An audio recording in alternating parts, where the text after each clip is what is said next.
Hello and welcome to मध्य मुकाबिल। मैं हूं रबिया खान और मेरे साथ मौजूद हैं रऊफ क्लासरा। सबसे पहले नजर डालते हैं आज की कुछ अहम खबरों पर। सदर आसिफ अली जरदारी और वजीर आजम शहबाज शरीफ की मुलाकात के बाद कौमी असम्बली और सेनेट के इजलास कल तलब कर लिए गए। 12 जून को वफाकी वजीर खजाना की जानिब से बजट पेश किए जाने का इम्कान। दूसरी जानिब गिलगित बल्तिस्तान में पीपल्स पार्टी और मुस्लिम लीग नून के दरमियान हुकूमत साजी और पावर शेयरिंग फार्मूला भी जेर गौर। इन तमाम अहम सियासी पेशरफ्तों पर आज तफसीली गुफ्तगू करेंगे। इसके अलावा पाकिस्तानियों की जानिब से वीज़ों के मुबैना गलत इस्तेमाल के अहम इंकशाफात। बरतानिया में तालीम के लिए जाने वालों में 10,000 पाकिस्तानियों ने पनाह की दरख्वास्तें दे दी। 39,000 से ज्यादा अफराद को मुख्तलिफ वजूहात की बिना पर ऑफलोड किया गया। DGFIA की अहम ब्रीफिंग। इजलास के दौरान वजीर मुमलिकत तलाल चौधरी ने श्रीलंका जाने वाले एक नौजवान की ऑफलोडिंग की दिलचस्प कहानी भी सुना दी। सोमाली कजाकों के हाथों पर यरगमाल बनाए जाने वाले पाकिस्तानियों का मामला दाखिला कमेटी में पहुंच गया। कौमी असम्बली दाखिला कमेटी इजलास की तफसीलात जानेंगे साबिक वफाकी वजीर अब्दुल कादिर पटेल से। इसके अलावा HEC की जमीन पर कब्जे का तनाजा। 2.5 अरब रुपए मालियत की हायर एजुकेशन कमीशन की जमीन पर CDA के मुबैना कब्जे का इंकशाफ। 2 जामियात के कयाम के लिए मुख्तस अराजी पर CDA हाउसिंग सोसाइटी बनाने का ख्वाल।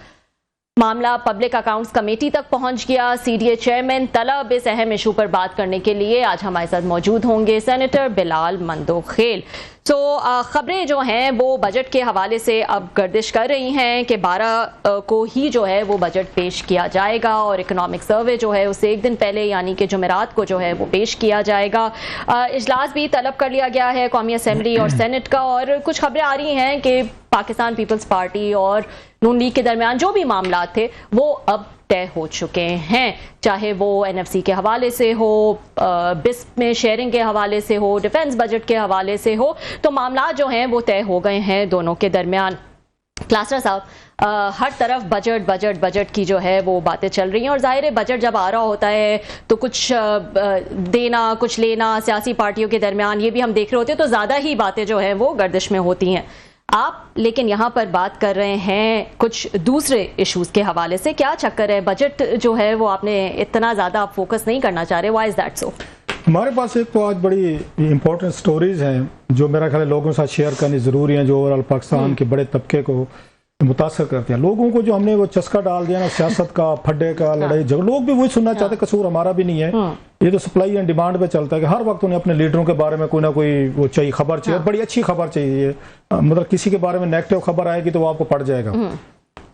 सो जो आपके मेन इश्यूज हैं वो सारे आपके अंडर कॉर्पोरेट चले जाते हैं, जिसके नुकसान होते हैं गवर्नेंस रिलेटेड लोगों को होता है।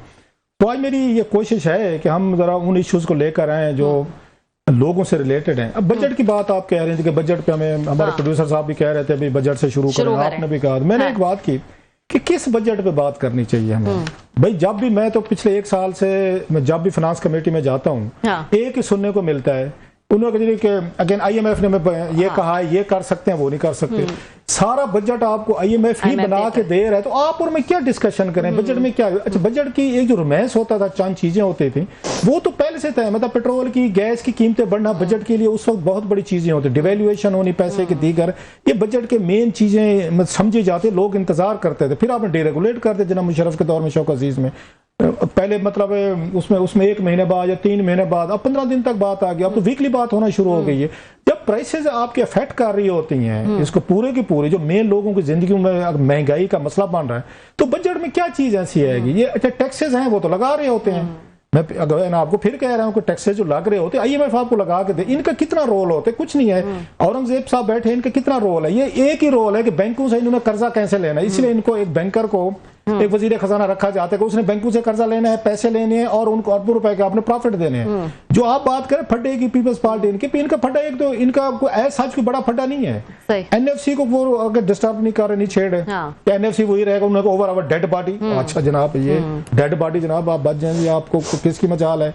वो कहते हैं जनाब कि हमारा 1 रुपया नहीं। अच्छा, आगे इजला को पैसे नहीं देते, जो पीएफसी प्रोविंशियल फाइनेंस कमीशन से पैसे नहीं देते, यहाँ पे ओवर डेड बात डिवॉल्व नहीं करते ना, नहीं करते ना। अच्छा, फिर उनको ये होता है जनाब कि फेडरेशन जो है हमारे सूबे में कितना यहाँ पे मोटरवे बनाएगी, कुछ सड़कें बनाए, खुद नहीं बनाएंगे वो, यहाँ से लेके हजारों बिलियन रुपीज एनएफसी मिलता है, वो नहीं बनाएगा, फेडरेशन बनाए। अच्छा, फिर इनके बाद उसका बीएसआईपी का जैसे कह रहे थे, उन्होंने तो कहा कि अमाउंट को भी बढ़ाएं बीएसआईपी के, ठीक है, ताकि लोगों को घर बैठे खिलाए, कोई काम ना करे। बिल्कुल, हमारे इलाकों में ये कुछ होता, मजदूर नहीं मिलता, उन्हें क्या जरूरत पड़ी कि 500-1000 रुपए डेली पे, जब उनको वहां पे बैठे बैठे पैसे मिल रहे हैं तो काम करने को तैयार नहीं है। इस पे हमारे पीपल्स पार्टी के दोस्त नाराज हो जाते हैं, चले मादरत कर लेते हैं जी और बढ़ा दें जी पैसे हैं हमारे कोई बस में क्या है। सो एज सच आपको बजट में कितने ये फंडे नहीं होते, ये थोड़ी सी पावर गेम होती है, अप्रूवल के लिए चक्कर है कि आप हमें पावर शेयरिंग दे दें, हमें कोई यहाँ से कोई थोड़ा सा, जैसे अब बहुत सारे सवाल आज ये भी उठ रहे हैं कि जनाब के अगर जो बात हमने पहले भी की थी कि पंजाब में पावर शेयरिंग होनी थी, मरियम साहब ने रिफ्यूज कर दिया, क्योंकि हम आपको उन इजला में डीसी कमिश्नर एसपी या थानेदार या एसएचओ या आपको वहां पे पटवारी नहीं लगाने देंगे। इनका कहना था नहीं, जहां से हम जीते हैं ना हमें दें। उन्होंने कहा जनाब कहीं और आपको एडजस्ट कर दिया, एडजस्टमेंट आप देख रहे हैं। तो पंजाब से उन्होंने टोटल उन्होंने कहा जनाब ये हमारा नो गो एरिया है, जैसे ये कहते हैं ना सिंध आपके नो गो ये एरिया है इनके लिए, शरीफों के लिए, ऐसे शरीफ उनको कहते हैं कि पंजाब आपके लिए नो गो एरिया है। तो ये इनके छोटे मोटे पेटी मसाइल चलते रहेंगे। फिर डेवलपमेंट फंड हो गया, एमएनएस को कितना मिलेगा, रात ही हमने बताया 10 अरब रुपए की सप्लीमेंट्री ग्रांट है जो 30 जून तक उनको मिलेगी। फिर 70 बिलियन रख, इनको इतनी ही इंटरेस्ट होती है, इसी ही पे लड़ाई होती है, बाकी तो IMF कर रहा है। तो आप और मैं क्या इस पे बैठ के बजट पे बातें करें कि बजट में ये होगा तो वो नहीं होगा, जब आएगा तो वो सामने चीजें। अच्छा, लेकिन दोनों साइड्स ही खुश हैं। अगर मैं आपको याद दिलाना चाहूं, आपने कल ही कहा था कि शहबाज शरीफ साहब क्यों खुश नजर आ रहे हैं जीबी के इलेक्शन जीतने के बाद, अगर आप उस पर कमेंट करना चाहते हैं तो। उनकी हुकूमत के लिए वो जो मसाइल थे वो नहीं रहे ना, तो पावर शेयरिंग हो रही थी, हुकूमत के लिए मसाइल थे कि यहाँ पे ये कोरम पूरा नहीं होता, यहाँ पे आपको बजट की अप्रूवल के वक्त प्रॉब्लम हो सकते थे, ये बहुत बड़ी एक अपोजिशन खड़ी कर सकते थे, तकरीरें कर सकते थे इसमें से। अच्छा, ये सारे इनमें मतलब मोस्ट एक्सपीरियंस लोग बैठे हुए हैं पीपल्स पार्टी में, साबिक वजीर 3-4 दफा हुकूमतें किए बैठे हैं, इनको तो सारा पता है कि वारदातें कहाँ से होती हैं, कहाँ से हमने इनकी गर्दन को हमने दबाना है, कौन सी राग को दबाना है और ये गिर पड़ेंगे। सो इसलिए वो नहीं चाहते थे कि कोई फड्डा हो, प्रॉब्लम हो और फेडरेशन को यहाँ पे मुझे बजट अपना पास कराने में या सेशन चलाने में या हुकूमत चलाने में मसला हो। लिहाजा उनके पास एक जीबी आ गया, उनके पास कश्मीर आ गया, भाई जो आपने जो बम चलाने हैं, तोपें चलानी है, जो आपने जो कुछ करना है वो दो हुकूमतें आपके पास है, सिंध आपके पास है, हमें यहाँ ना छेड़े सेंटर में, हम आपको नहीं छेड़ते, पंजाब की तरफ रुख ना करें। तो शहबाज शरीफ साहब इस वजह से खुश हैं कि चलें अपनी सेटिंग कर ली, अपनी सेटिंग होगी, मेरे लिए प्रॉब्लम नहीं। ये मुख्तसर से ये लंबी बात और भी हो सकती है। सही, ठीक है। अब आप जो है वो इससे पहले कि हम जो है वो ब्रेक लें और इसको मजीद डिटेल में डिस्कस करें, मैं आपका भी व्यू चाहूंगी। कौमी असेंबली दाखिला कमेटी का जो इजलास हुआ उसमें इंकशाफात किए गए, अगर आप जो है इसकी कुछ डिटेल्स बताना चाहें, खासतौर पर बरतानिया में पाकिस्तानियों की तरफ से जो वीजों का गलत इस्तेमाल किया गया। उस ये वीजों का गलत इस्तेमाल तो पूरी दुनिया में हो रहा है, इस पे तो हम बाद में आते हैं। मैं आपको क्योंकि टाइम थोड़ा है, आज हमारे पास हैवी एजेंडा है, अगले 2 सेगमेंट बड़े हैवी हैं। मैं 2 वाक़या सुनाना चाहता हूँ। जो पाकिस्तानी कह रहे हैं ना, हमारे यहाँ हम भी ये समझते हैं कि ऑफलोड किया जाता है, इतने हजारों लोगों के बेचारों के पास वीजा भी है, टिकट भी है, जब उन मुल्कों को मसला नहीं है तो आप क्यों रोक रहे हैं? FIA ज्यादती कर रहे हैं, हुकूमतें कर रहे हैं, सारे इस पर तनकीद कर रहे हैं। आज 2 वाक़या सुनाए, एक DG FIA उस्मान अनवर साहब ने सुनाया है, एक वाक़या जो है तलाल चौधरी साहब ने सुना है। मैं 2 वाक़या सुना देता हूँ, बाकी को रह जाते हैं। हालांकि बहुत सारी उस पर डिस्कशन भी हुई है, उसमें आगा रफीउल्लाह साहब पीपल्स पार्टी वाले बड़े एक्टिव अच्छा बोलते हैं, ऐसे वहाँ पे ये कादर पटेल साहब हैं वो बड़ा एक्टिवली बात करते हैं, एक नसीर साहब है मैंने यहाँ से सेंट्रल पंजाब से, उन्होंने भी बड़ी गुफ्तगू की। सो ओवरऑल अच्छा, उसके बाद राजा खुर्रम नवाज साहब बड़ा कमेटी को बड़ा अच्छा चलाते हैं, ये सारा वो पैकेज अपनी जगह पे। उन्होंने ये इतराजात उठाए जी ऑफलोड किया जा रहा है लोगों को। इसके जवाब में उन्होंने ये बताया कि जनाब के ये जो कहा जाता है इनके पास वीजे भी होते हैं, टिकटें भी होती हैं, जेन्युइन वीजे होते, बिल्कुल आप ठीक कह रहे हैं। तो उन्होंने फिर करते क्यों? 2 वाक़या सुन लें। तलाल चौधरी साहब कहना था कि रात के मुझे 12-1 बजे कुछ दिन पहले ना एक किसी MNA का फोन आया, उसने कहा जनाब एयरपोर्ट पे FIA ने एक बंदे को रोका हुआ है, लड़के को रोका हुआ है, नौजवान को, तो उसके पास ये श्रीलंका का वीजा, वो श्रीलंका जाना चाह रहा है, उसको नहीं जाने दे रहे। उन्होंने कहा आज MNA का जनाब को मैं लिख के देने को तैयार हूँ, वो मतलब जमानत मैं देता हूँ अपने कागज पे, उस पैड पे कि ये वापस आएगा, मतलब गायब नहीं हो जाएगा, मतलब खतरा तो ये होता है। तो उन्होंने कहा कि उन्होंने FIA से पूछा भी क्या मसला है, अब सुने जरा क्या मसला निकला। उन्होंने जनाब FIA ने उनको बताया कि उनसे पूछा कि जनाब कि आप ये श्रीलंका क्यों जाना चाहते हैं। उन्होंने जनाब वहाँ पे हज़रत आदम का उनका पाँव मुबारक का वो निशान है, मैं उसकी ज़ियारत के लिए जाना चाहता हूँ वहाँ श्रीलंका। उन्होंने कहा कभी आप पहले गए? उन्होंने कहा नहीं। उन्होंने कहा जनाब आपने कभी उम्र हज पे गए हैं? उन्होंने कहा मैं नहीं किया। उन्होंने कहा जनाब कि आपके वालिद साहब क्या करते हैं? उन्होंने कहा जी मेरे वालिद साहब रक्षा चलाते हैं। अब रक्षा चलाने वाला का बेटा जो है वो श्रीलंका जा रहा है, वो वहाँ हजरत आदम का पाँव मुबारक देखने के लिए। तो उस पर उन्होंने कहा आपके डाउट्स क्रिएट होते हैं कि आप ये स्मगलर्स ने नए रूट ढूंढ लिया। अब डंकी के तरीके बदल गए क्योंकि सख्तियां होना शुरू हो गई हैं। यूरोप में भी, पाकिस्तान में भी एफआई ने क्रैक डाउन किया। वो श्रीलंका जाके अब स्मगलर्स ने वहां से रूट निकाले हैं। वो शर्म अल शेख जाते हैं, मिस्र जाते हैं, वहां से फिर सरहदी इलाकों से डंके मार मूर के यूरोप पहुंचते हैं। तो उन्होंने कहा आप बताएं, जिसका बाप जो है रक्षा चलाता है, जो कभी उम्रे के लिए, हज के लिए नहीं गया, वो श्रीलंका जाना चाह रहा है हजरत आदम का पाँव मुबारक देखने के, उसकी ज़ियारत करने के लिए, उसका क्या किया जाए? नंबर एक। आप सुने इसके बाद DGFI ने एक वाक़या सुनाया। उन्होंने जनाब अभी बहुत सारे पाकिस्तानियों की जो उसमें डूबे थे, उसमें कश्तियों में यूरोप में, हाँ। तो कुछ की वो लाशें मैयतें आई, हमसे पहचानी भी नहीं जा रही। कुछ की जिनकी पहचानी गई है उनकी कहानी सुने। हाँ। एक नौजवान अपनी माँ के साथ उम्रे का टिकट, उम्रे का वीजा लेके सऊदी अरब गया। आजकल उम्रे और ज़ियारतों के जो है आपके इराक के, आपके या इवन ईरान के, हाँ, उसमें पास में अभी तो जंग छिड़ गई, इससे पहले उनमें लिबिया के वीजे लेके यहां से भी लोग जो है पहले लीगली उधर जाते हैं, आगे से डंकी मारते हैं यूरोप के लिए। उन्होंने जनाब के वो अपनी माँ के साथ यहां से गए हैं उम्रे के लिए। माँ को उन्होंने उम्रा करने के बाद माँ को जहाज में बिठाया पाकिस्तान के लिए, खुद वहां से गायब हो गया। गायब हो के अब जो वहां पे वो कश्ती डूबी है, उस नौजवान की लाश भी उसमें शामिल है। उन्होंने आप बताएं कि अब हम क्या करें?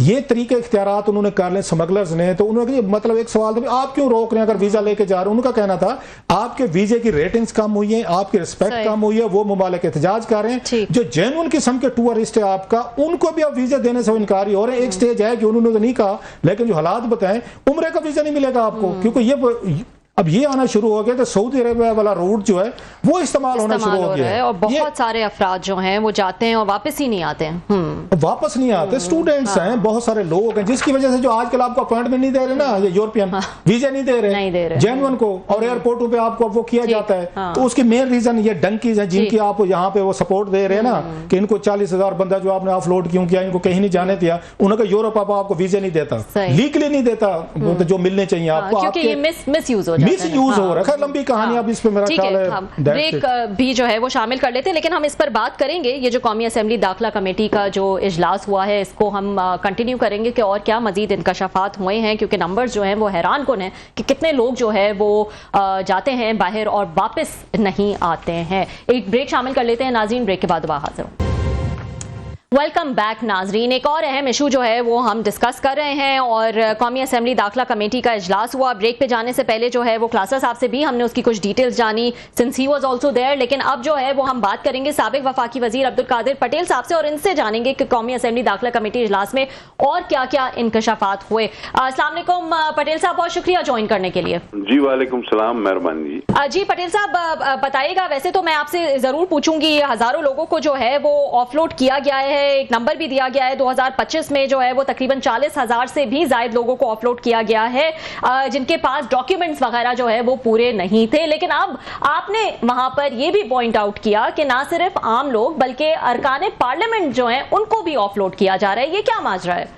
जी असल में मैं पहले आपके सवाल के पहले हिस्से की जानिब आ जाऊं। ये क्योंकि गैर कानूनी तौर पे मुख्तलिफ रूट से यूरोप और दूसरे ममालिक में पाकिस्तानी जो जा रहे थे, उस पर FIA ने आज अपनी प्रेजेंटेशन दी थी और उन्होंने कहा कि हमारे पास ये कुछ इंडिकेटर्स हैं, अगर इनमें से कहीं झोल नजर आता है तो हम समझ जाते हैं कि ये बंदा जो है वो मतलब वहां पर जाकर वापस नहीं आएगा। मतलब जहाँ ये बंदा जा रहा है तो वहाँ की करेंसी पूछ लेते हैं, वहाँ का कैपिटल पूछ लेते हैं। अच्छा।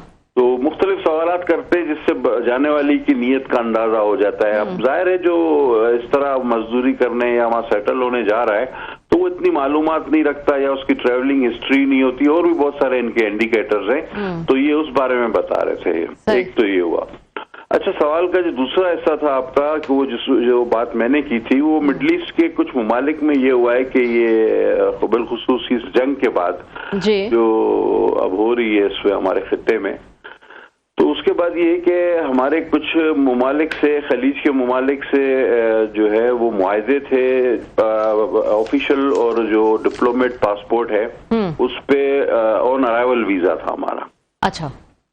तो अब ये हो रहा है यहाँ पे कि ऑन अराइवल वीजा वाला जब जाता है टिकट काउंटर पे, तो पहले वो एयरलाइन की कंपनी उन ममालिक को फैक्स भेजती है या समझे स्कैन करके ईमेल भेजती है फर्स्ट पेज पासपोर्ट का। हाँ। तो उस पे फिर वो नाम पे हमारे अकायद और नजरियात का शायद जायजा लिया जाता है। सही। और उसके बाद उनको ओके किया जाता है कि जी इसको बोर्डिंग कार्ड दे दें। और जिनके लिए ना किया जाता है तो वो फिर जिस तरह एक अफसोसनाक वाकया हमारे सेनेटर साहब जो है वो फैसल साहब जो एमक्यूएम के हैं, तो उनके साथ हुआ, जिसकी हम शदीद मजम्मत करते हैं। अच्छा, फिर कुछ ये होता है कि जब आप वहां पर चले जाएं जिनके नाम से उसका अकीदा या नजरिया या उसका ताल्लुक जाहिर नहीं होता, तो वो जब पहुंच जाते हैं तो उनकी अगर पासपोर्ट पर ईरान या इराक के वीजे लगे हों तो उसको नेक्स्ट टाइम के लिए फ्लैग कर देते हैं कि जी अभी तो ये आ गया। अच्छा। नाम से भी ये पकड़ा नहीं गया वहां पर कि ये हुसैनी है, तो बाद में जब अब दोबारा आएगा तो इसको जो है ना छोड़ा जाए। तो इस तरह के वाकयात भी हुए हैं नेशनल असेंबली सेनेट के साथ भी। हाँ। फैसल सब्जवारी की मैंने अभी मिसाल दी, और उसके अलावा प्रोविंशियल असेंबली। आज आपने कमेटी में बताया कि आपके साथ भी तो शायद एक मिडल ईस्ट के मुल्क में हुआ कि आपसे पूछा गया कि आपके ईरान और इराक के इतने विजिट्स हैं, ट्रिप्स हैं, दौरे हैं, क्यों हैं, तो कैसे फिर वो क्या आपसे पूछ-गछ हुई और कैसे आप? हाँ, इसमें ये था कि मैं जब यहाँ से गया तो मेरे नाम से तो खैर जाहिर होता है अब्दुल कादिर पटेल से तो उनको कुछ नहीं है मिला, ना कोई मेरे साथ नकवी रिजवी जाफरी कुछ नहीं था। तो उन्होंने मुझे यहाँ से तो ओके टू बोर्ड कर दिया, क्योंकि एक ही पेज स्कैन हुआ था, फर्स्ट पेज, जिसपे आपके मालूमात डिटेल्स होती है। वहां पे जब मैं काउंटर पे गया तो उन्होंने मेरा पूरा पासपोर्ट जो है वो खंगाल के देखा, तो उसमें ज़ियारतों के वीजे थे। तो उस पर वो परेशान हो गए कि आप यहाँ। मैंने कहा भाई मैं प्रेसिडेंट ऑफ पाकिस्तान के साथ ऑफिशियल टूर पे भी इराक गया हूँ और ये मैं मेंबर पार्लियामेंट हूँ। आपका हमारी पार्लियामेंट से ज़ाहिर वास्ता है, आपको इस ब्लू पासपोर्ट से वास्ता है, या हमारे आप तय करेंगे कि हमारा नजरिया, अकीदा या हमारा ईमान क्या होना चाहिए। तो ये तो बहुत ही अजीब बात है। तो इस पर मैंने कहा एक और मीटिंग में पहले, इस मीटिंग में नहीं, पहले जब आप वहां पे गए थे, इराक में गए थे, तो उसके बाद एक मीटिंग हुई थी स्टैंडिंग कमेटी की, आपने बहुत सारे इंकशाफात किए थे, जो अभी आपसे रबिया ने सवाल किया कि बहुत सारे पाकिस्तानी यहाँ से जाते हैं, जाके गायब हो जाते हैं, डंकी लगाते। इराक में भी आपको ये होटलों में बहुत सारे ऐसे पाकिस्तानी मिले थे जो वाया इराक आगे जाना चाह रहे थे, जिनकी स्टोरीज आपने सुनाई थी यहाँ पे, वो जरा बताएंगे जो आज सवाल केस से रिलेटेड हैं, जो आज जो कुछ वहाँ बताया गया है। आज ये तकरीबन जो वही केसेस थे कि जो ईरान इराक के जरिए जो लोग वापस आगे जाना चाहते हैं, फिर पहले एक बड़ा पुराना रूट था टर्की एंड फिर यूनान से होते हुए यूरोप, तो उसमें से बहुत सारे लोग जो है पकड़े जाते हैं। अच्छा, वो पकड़े जाते हैं तो फिर उनको वहाँ या तो जेल होती है या कोई सजा होती है, या फिर इराक में अगर वो धकेल दिए जाते हैं। तो मैंने देखा कि वहाँ इराक में तकरीबन तमाम होटलों में जो मुलाजमीन हैं, वेटर्स हैं, इवन खाना पकाने वाले हैं, वो पाकिस्तानी हैं, और अब वो वहां पर खुश भी हैं, क्योंकि मैंने इनको ये कहा था कि भाई अगर आप इनको लीगल कर दें, और हमने इस बार भी बात की थी, बहुत सारे लोग जेलों में भी हैं और बहुत सारे लोग काम भी कर रहे हैं। और मैं समझता हूँ इराक की जो ये रिलीजियस टूरिज्म है बहुत ज्यादा बढ़ता जा रहा है और बहुत ज्यादा बढ़ेगा इन फ्यूचर। तो हमारे पाकिस्तानी वहाँ जो है वो 400, 500, 600, $800, $1000 तक भी काम कर रहे थे।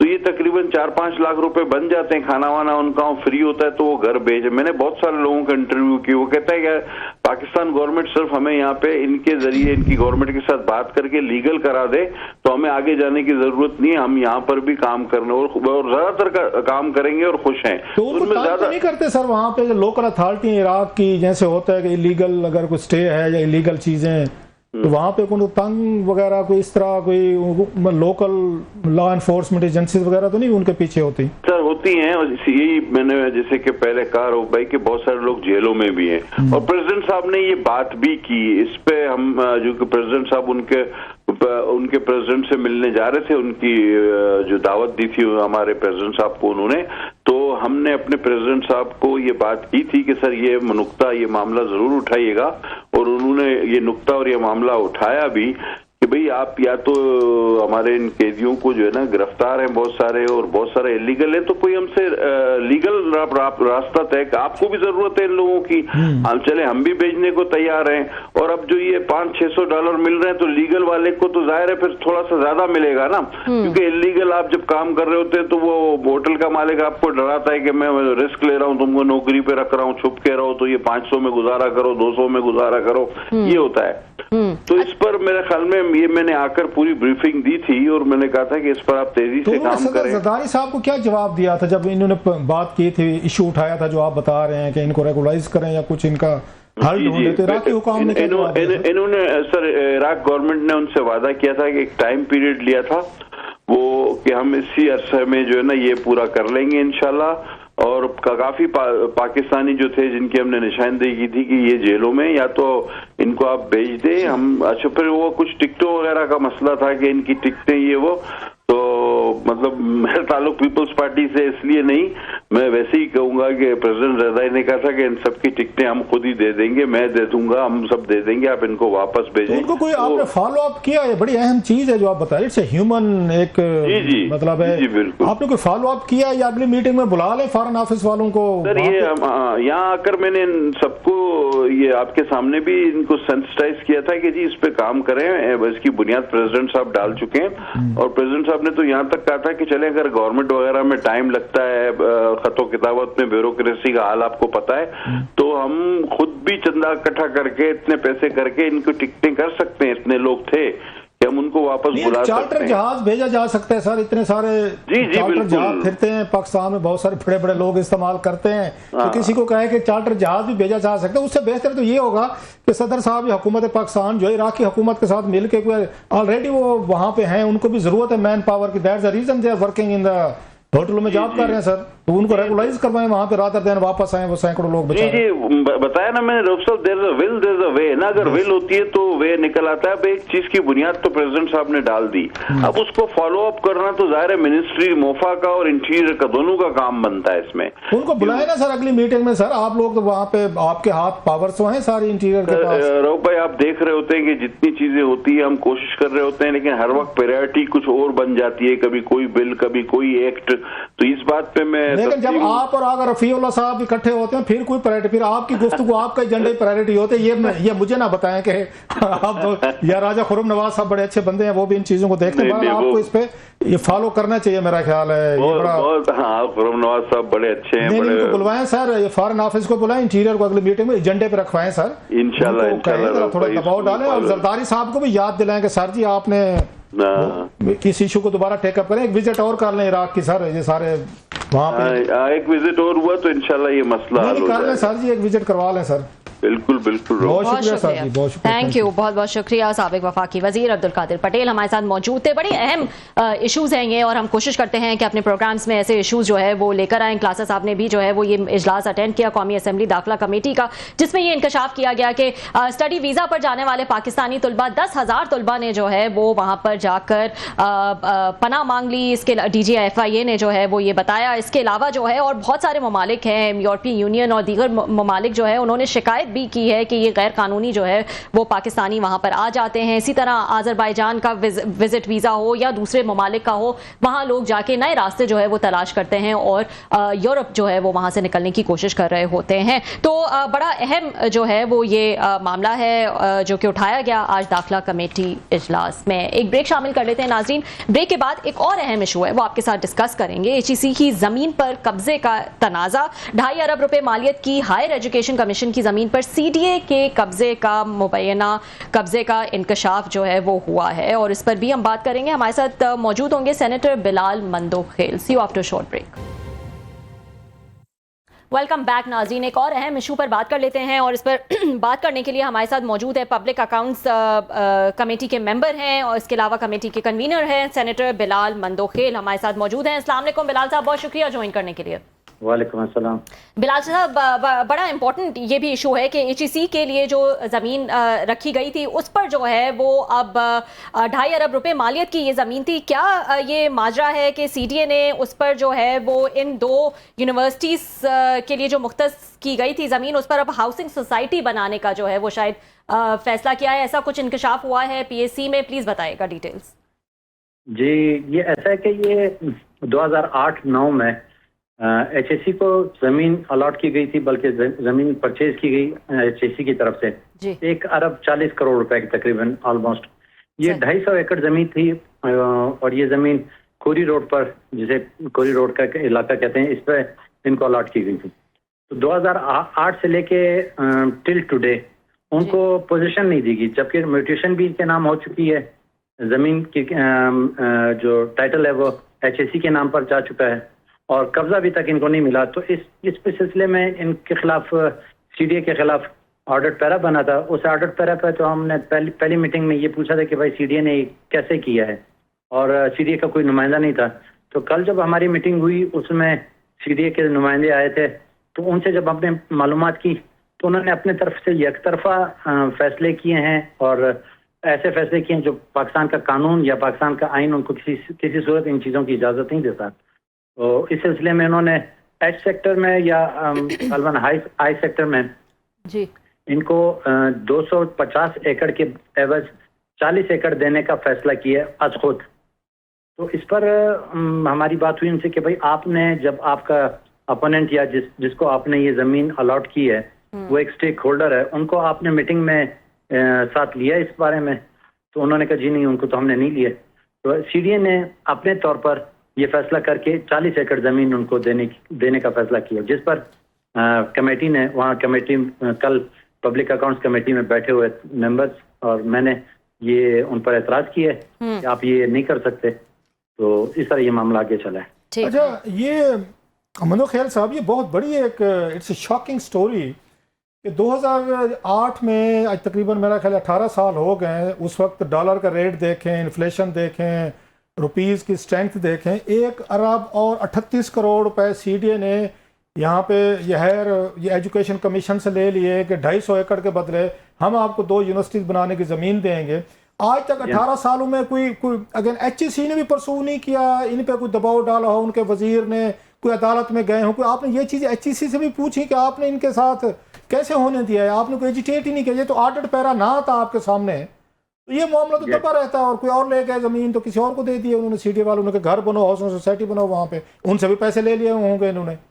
ये तो फ्रॉड है, ये बहुत बड़ा। लेकिन ये HSC ने इसको परसू भी किया है। HSC ने बाकायदा इस जमीन की डिमार्केशन भी करवाई है और टेंडरिंग तक गए वो इस जमीन की 250 एकड़ की उसके लिए प्रोटेक्शन वॉल के लिए, ये 4 दीवारी के लिए उन्होंने टेंडर भी किए। जबकि टेंडर वाले ठेकेदार या वहाँ जो सर्वे करने वाले वहाँ गए तो वहाँ इलाके के लोगों ने उनको मना किया कि भाई आप ना आए, हमारे अभी तक CDA के साथ मामला फाइनल नहीं हुए।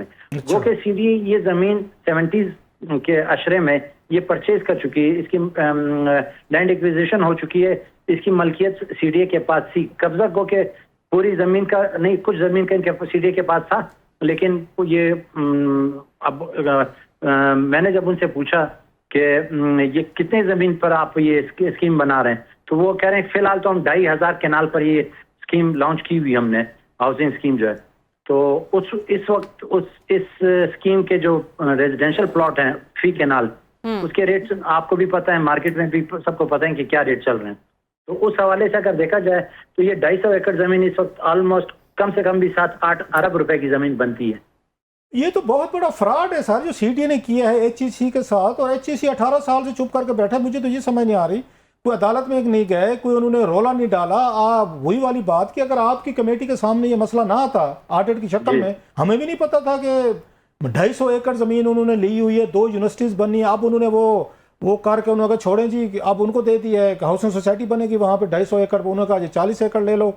और ये क्या कहते हैं, HSC वाले क्या कहते हैं? ये भी मौजूद थे कमेटी मीटिंग में, इनका क्या मौक़िफ़ था सर?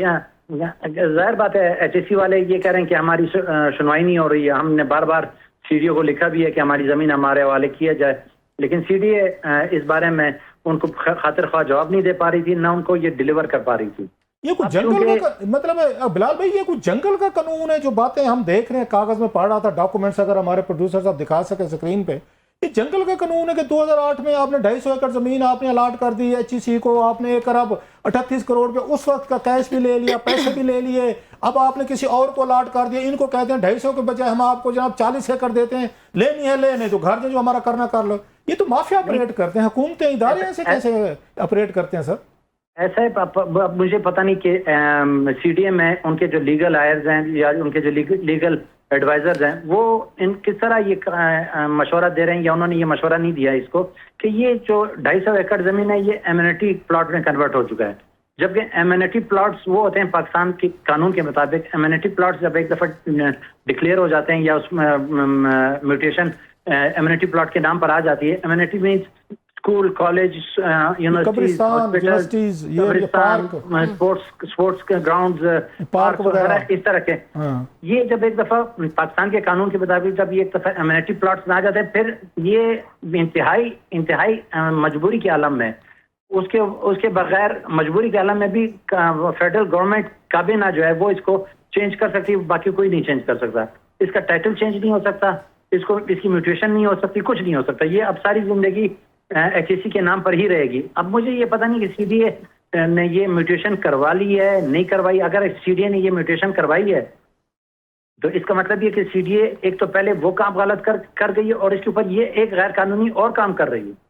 अच्छा सर, आइन के कानून के मुताबिक गैर कानूनी काम बात की कि CDA ने ये लैंड एक्वायर की हुई थी, अब गए हैं तो लोग बैठे हो कहते हैं जी आप हमारे CDA से मामलात में, मतलब यह कि CDA की लैंड पे वहां पे फिर उन्होंने घर बनवा दिए, उन्होंने वहां पे फैक्ट्रीज बिठा दिए, वो अब पैसे लेंगे। CDA पहले खरीद चुका है, अब दोबारा उनको पैसे देगा। इसी तरह के रोल है यहाँ पड़े हुए हैं हर सेक्टर में। आज इंटीरियर मिनिस्ट्री का इजलास था, वहां भी ये बताया गया कि CDA खुद वहां बिठा देता है बंदों को, वो बाद में CDA से पैसे लेते हैं। 4-5 बिलियन रुपीज के उनके वो पैकेजेस होते हैं। यहाँ भी वही काम होने वाला है मेरा ख्याल है, डबल ट्रिपल कीमतें हो रही है। ये पिछले दिनों भी हमारी ये कमेटी में किसी तरह का केस आया था जिसमें से 1 अरब कुछ अमाउंट इसी तरह की वो CDA वालों ने पेमेंट की है, जबकि एक्चुअल जो वहां के मालिकान थे उनको पेमेंट नहीं हुई, किसी और को पेमेंट हुई। ये भी एक बड़ा केस था। स्कैंडल आया था PSC में, मैं मौजूद था, आप भी थे वहां पे, मौजूद थे, PSC में था। बहुत शुक्रिया सर, हम इसको फॉलो अप करते रहेंगे। बिलाल भाई thank you very much, it's a huge scandal, it's a huge. Thank you, बहुत बहुत शुक्रिया। सेनेटर बिलाल मंदोखेल हमारे साथ मौजूद थे और बहुत अहम जो इशू है इसको डिस्कस कर रहे थे कि HEC के लिए जो ज़मीन जो है वो HEC ने खरीदी बाकायदा ये ज़मीन, वो 17 साल बाद भी उस पर यूनिवर्सिटीज़ तो नहीं बन सकी, लेकिन CDA जो है वो उसको हाउसिंग सोसाइटी के लिए जो है वो इस्तेमाल करना चाह रही है और ये मामला PSC कमेटी में भी पहुंच गया। हम इसको फॉलो अप करते रहेंगे। आज के लिए नाज़रीन इतना ही, कल आपसे फिर मुलाकात।